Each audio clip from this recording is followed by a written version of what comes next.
You know, Maliki called a press conference in Baghdad to accuse me of being an enemy of Iraq and a liar. He then sent an envoy from Baghdad to my office here in the European Parliament to ask me what it would take to make me shut up. And I said, what it would take will be your resignation and your indictment for crimes against humanity.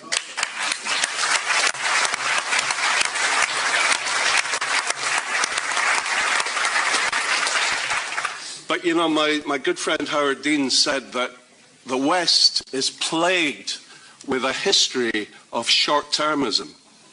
And this is exactly what happened. 5 years ago, Maliki lost the election to Ayad Allawi by 2 seats. But Iran said, we have a red line against Ayad Allawi because he is always complaining about Iraqi interference in Iranian interference in Iraq.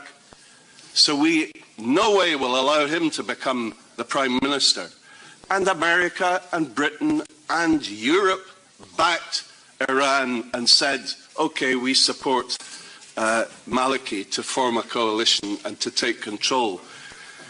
That was a short-term mistake, and it was a tragedy for Iraq, it was a tragedy for the region, and a tragedy for the world. Iraq is now a bloodbath.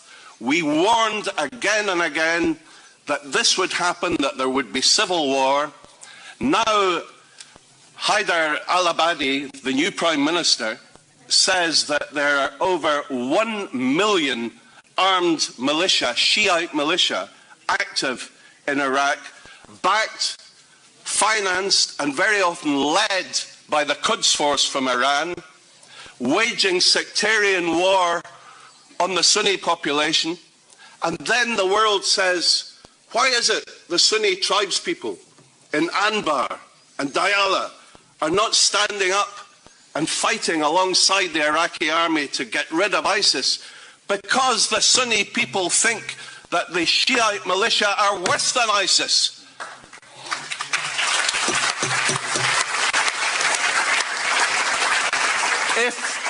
If we are serious about ridding the world of ISIS, if we're serious about encouraging the Sunnis, the tribes in Iraq, to join forces with the Iraqi military, with the Peshmerga in Kurdistan, to help oust ISIS, and this is the only practical way that you can fight against ISIS, then we must rid Iraq of Iranian interference.